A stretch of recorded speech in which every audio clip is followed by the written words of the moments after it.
في صندوق الايداع والتدبير الاحتياط ديما كنفكروا في الراحه ديال المستفيدين من خدماتنا، والاولويه عندنا هي نسهلوا لهم حياتهم. داكشي علاش اليوم غادي نوضعوا رهن اشارتكم مجموعه من الخدمات الرقميه الجديده اللي غادي تسهل عليكم التواصل معنا بشكل كبير، وذلك عبر تطبيق واتساب. كيفاش؟ الامر بسيط، غادي تسجلوا في الهاتف ديالكم رقم صندوق الايداع والتدبير الاحتياط 05 37 71 80 49، ثم غادي ترسلوا لهذه النمره اي عباره عبر الواتساب، وغادي توصلكم رساله ترحيب تختاروا بها لغه الاستعمال. ضغطوا على واحد للمواصله بالفرنسيه وجوج للمواصله بالعربيه. بعد اختيار لغه الاستعمال غادي توصلوا بقائمه تختاروا منها نوع الملف ديالكم، وما عليكم الا ارسال الرقم المرادف ليه. 1 نظام تقاعد RCAR، 2 نظام تقاعد تكميلي ريكور، 3 ايرادات حوادث السير، 4 ايرادات حوادث الشغل، 5 دعم الارامل، 6 تكافل العائلي. ودابا خاصنا نتعرفوا عليكم، لهذا يكفي انكم تكتبوا الاسم ديالكم بالفرنسيه، تاريخ الازدياد او رقم البطاقه الوطنيه، ورقم المعاش او الايراد او الدعم ديالكم باش توصلوا قائمه الخدمات اللي كنقترحوا عليكم. هكذا يمكن لكم تطلعوا على وضعيه الاداء ديالكم وتتبعوا مسار شكايه او ملف رسلتوه لنا باختياركم للرقم المرادف. 1 وضعيه الاداء، 2 تتبع الشكايات، 3 تتبع الملفات. والجواب غادي يوصلكم في الحين. مع صندوق الايداع والتدبير الاحتياط بقاو على بال وتبعوا بشكل مباشر كل تطورات الملف ديالكم 24 ساعه على 24 وطيله ايام الاسبوع. من اليوم وبفضل هذا الشيء استافدوا من خدمات القرب عن بعد.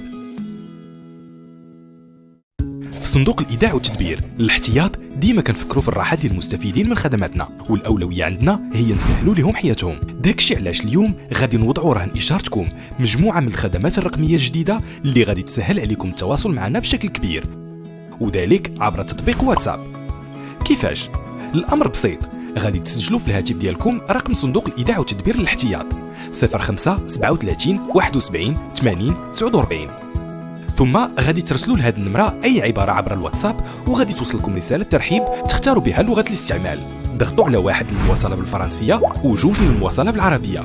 بعد اختيار لغه الاستعمال غادي توصلوا بقائمه تختاروا منها نوع الملف ديالكم، وما عليكم الا ارسال الرقم المرادف ليه. 1 نظام تقاعد RCAR، 2 نظام تقاعد تكميلي ريكور، 3 ايرادات حوادث السير، 4 ايرادات حوادث الشغل، 5 دعم الارامل، 6 تكافل العائلي. ودابا خاصنا نتعرفوا عليكم، لهذا يكفي انكم تكتبوا الاسم ديالكم بالفرنسيه، تاريخ الازدياد او رقم البطاقه الوطنيه، ورقم المعاش او الايراد او الدعم ديالكم باش توصلوا قائمه الخدمات اللي كنقترحوا عليكم. هكذا يمكن لكم تطلعوا على وضعيه الاداء ديالكم وتتبعوا مسار شكايه او ملف رسلتوه لنا باختياركم للرقم المرادف. 1 وضعيه الاداء، 2 تتبع الشكايات، 3 تتبع الملفات. والجواب غادي يوصلكم في الحين. مع صندوق الايداع والتدبير الاحتياط بقاو على بال وتبعوا بشكل مباشر كل تطورات الملف ديالكم 24 ساعه على 24 وطيله ايام الاسبوع. من اليوم وبفضل هذا الشيء استافدوا من خدمات القرب عن بعد. السلام عليكم والصلاة والسلام على رسول الله.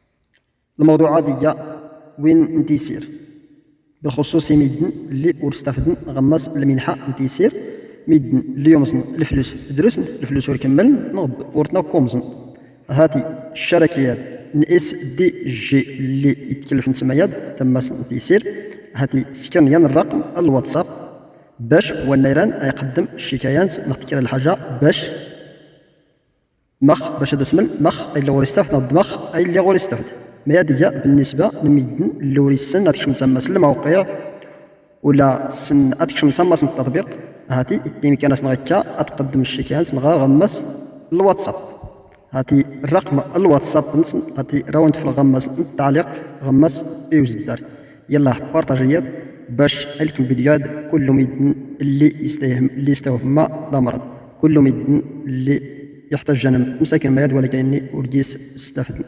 يلا السلام عليكم ورحمة الله تعالى وبركاته.